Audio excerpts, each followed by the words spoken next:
Hello, bonjour Médina. Bonjour Christophe et bonjour à toutes et tous. Ouais, bonjour à tous, bienvenue sur un petit podcast spécial parcours, puisque nous avons 10 minutes pour expliquer à nos étudiants qui vont rejoindre le parcours The Art of Podcasting. Tu vois, quelque chose, voilà, fantastique. The Art of Podcasting. Yes. Donc l'annonce The Art of Podcasting, ça va être un parcours de combien de semaines? 4 semaines. Et sur ces 4 semaines... Eh bien, on rentre en scène. Voilà. Ladies and gentlemen, il faudrait des applaudissements aussi. Ah, impeccable. On est en train de vous improviser un de ces podcasts. The Art of Podcasting, c'est bien ça. C'est de l'art de faire un podcast. Alors, il y a le podcast marketing qu'on enseigne à l'IM. Il y a le podcast de témoignages qu'on avait déjà fait il y a quelques années avec les codings. Et on a cette fois-ci The Art of Podcasting qui rassemble, s'il te plaît Christophe, quels axes, quelles étudiantes et étudiants? Alors, ça concerne les masters en 4e année, donc les M1, comme on dit, pour tous les axes, puisque ce soit sur les 6 axes métiers de l'école, que ce soit en création, en design, en coding, en jeux vidéo, en animation 3D, et bien entendu en communication digitale. Voilà, et donc c'est vrai que ça concerne ces étudiants qui vont suivre un parcours pendant 4 semaines sur 2 années. Sur 2 années, exactement. Alors, petite particularité, vous êtes habitués, vous qui regardez ce petit programme qu'on a fait rien que pour vous, avec amour et passion, il y a déjà une petite mise en son. Ce parcours, il a une chose de particulière, c'est qu'on va vous faire une immersion à la fois sur l'histoire du podcast. Alors, vous allez dire c'est un cours théorique. Pas que. C'est-à-dire que vous allez pouvoir travailler différentes techniques. Là, vous avez un setup, vous êtes habitués à voir des youtubeurs, des personnes sur Twitch, de voir des groupes qui sont très formatés, alors que nous, on va vous déformater. Il y a plusieurs types de podcasts et il y a plusieurs façons de parler, de mettre du son, comme au cinéma en fait. C'est un peu ça, Christophe. Oui, c'est ça. L'idée, c'est d'utiliser toutes les techniques aujourd'hui qui sont proposées sur le marché et de découvrir vraiment toute cette industrie naissante, bien qu'elle a quelques années, puisque l'histoire du podcast remonte à 2009, puisque ça a été une contraction entre l'iPod et broadcast. Et on en parlera, mais ça sera une découverte lors des premiers cours sur le sujet. Mais c'est vrai, l'idée, c'est d'amener les étudiants à vraiment être à la fois dans la technique, mais pas que. L'idée, c'est vraiment aussi d'avoir une vision assez globale. Et en mode projet, on est clair là-dessus, il faut pratiquer. Ça, c'est vraiment l'enjeu qu'on veut définir sur ce podcast. Tout à fait. Alors, il faut savoir une chose, c'est que la voix, c'est l'un des sens qu'on utilise énormément. Là, je parle doucement, je peux parler plus grave, je peux faire une voix de personnage, je peux vous faire peur. Et comme j'ai mal à la gorge, vous voyez, je peux prendre une petite voix aiguë, je peux même faire une voix de personnage. En fait, j'ai la voix un peu cassée aujourd'hui au moment de la démo, mais la voix est quelque chose d'important et de puissant. Il faut savoir l'exploiter dans tous les sens. Donc, on n'est plus dans le podcast où vous avez des youtubeurs, des twitchers qui sont en train de s'exprimer, en train de décrire un jeu vidéo et qui sont dans une énergie où ils projettent et ils sont en train de décrire une action. On est dans de la créativité. Et ça, c'est vraiment... C'est vrai que la créativité, c'est super important parce que tu vois, le changement de voix, c'est tout à fait opportun. Oh my God, on est en train de rentrer dedans. Donc, créer un univers, comment est-ce qu'on fait? Il y a le design sonore, il y a l'expérience, il y a le public qu'on vise, les histoires pour enfants, le côté narratif. Est-ce que vous écoutez les top podcasts? Et quand on regarde les top podcasts, il y a de tout. Il y a le style information, il y a le style narratif, il y a le style exploratoire et on va voir tout ça. Chose importante, Christophe, on n'a pas parlé technique, mais alors dans le podcast, les gens ont entendu parler, les étudiants ont entendu parler du studio. Qu'est-ce qu'on peut dire du studio? Le studio, c'est un studio qu'on a équipé de manière professionnelle. On utilise la version Ring telle qu'elle est proposée sur 4 micros avec un broadcaster et un certain nombre de caméras, parce que finalement, faire de l'audio, c'est aussi faire de l'audiovisuel. Tu vois, il y a cette volonté à un moment donné d'avoir une audience, de capter une audience, et même si le son, et on peut permettre d'écouter et de fermer les yeux et de ne pas nous regarder, parce que franchement, il n'y a rien à voir de particulier. Bien sûr. On montre rien de particulier, mais c'est vrai que l'audio est très subjectif. Et à un moment donné où tu as 15 millions de Français qui écoutent des podcasts quasiment quotidiennement, ce qui est quand même assez colossal, ça devient vraiment une industrie à part entière. On le voit parce que c'est une industrie publicitaire, mais pas que. On voit énormément d'événements, on voit des marques investir l'univers de l'audio. Et la radio, finalement, n'est pas morte. Finalement, elle se transforme à travers le podcast. D'ailleurs, dans les top podcasts, on a des podcasts de radio, mais nous avons aussi des podcasts qui sont créés spécialement par des studios. Il y a toute une industrie qui n'est pas encore très connue par le grand public. Je vais prendre le cas d'Arte, par exemple, Arte Radio, qui a été dans les pionniers, qui a cartonné en France. On a plein de possibilités, des petits studios. Et puis nous aussi, nous sommes un studio finalement en développement. Et c'est ce qu'on veut inculquer à nos étudiants.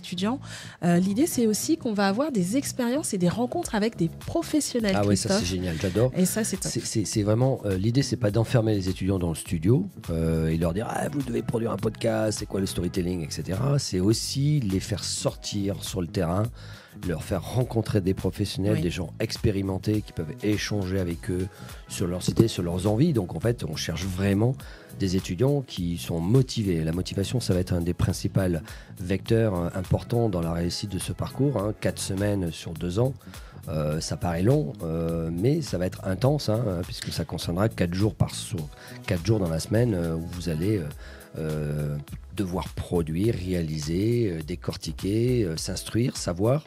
C'est du savoir et savoir-faire finalement. Il va savoir et savoir-faire. Et une chose, c'est pas. Finalement, quand ils sortent, les étudiants de ce genre de travaux, ils disent on en veut encore. Parce qu'en fait, c'est pas si long que ça, parce que le fait d'explorer l'histoire du podcast, mais aussi de comprendre un petit peu, certains se disaient la théorie, mais pourquoi ? Et puis finalement, ça prenait sens quand ils pratiquaient, et voire ils allaient beaucoup plus loin que ce qui a été donné.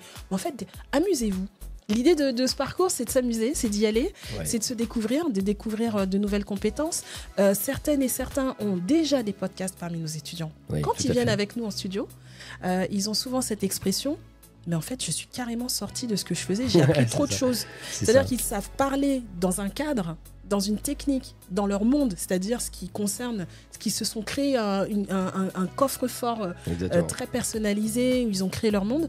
Là, on sort de son monde et on est en équipe pour créer quelque chose. Et chose importante, il va y avoir, allez, je le dis, on fait un suspense ou pas ? Non, vas-y, tu peux. Allez, tu veux que j'envoie un peu de musique, c'est ça ? Un peu de musique, on met l'ambiance, on commence à... Voilà, alors vous rentrez dans l'arène, vous rentrez dans l'arène du podcast, vous avez la formation, vous avez des échanges entre étudiantes et étudiants. On va baisser un tout petit peu le son pour annoncer maintenant ce qui vous attend. Vas-y, annonce. Ce qui vous attend, c'est simple. Le concours de podcasts diffusés dans l'IM et la participation à des concours francophones. Rendez-vous compte, vous allez pouvoir participer à 2 opérations vraiment très sympathiques. Dès cette année, on va mettre en forme vos podcasts. Ils seront produits, réalisés, même si vous n'en avez jamais fait. Venez, amusez-vous surtout et apprenez. Il faut surtout être très curieux et curieux. Et vous êtes bienvenus. Et ensuite... nous avons des professionnels qui vont venir vous voir à votre rencontre ou que vous allez voir. Et là, ça va vous permettre d'explorer vraiment le meilleur aspect de ce type de parcours. Oui, loin de nous l'idée de faire de vous des ingénieurs son sur le sujet. Bien au contraire, c'est à la fois toucher à la partie technique, mais aussi d'être aussi face micro, puisque c'est ça aussi qui est intéressant, c'est de pouvoir... discuter, partager, développer des projets. Et il y a aussi un autre enjeu qu'on a aussi souvent sur le podcast, c'est cette médiatisation. C'est-à-dire, à un moment donné, un contenu n'existe de par son audience. S'il n'y a pas d'audience, il n'y a pas de contenu finalement.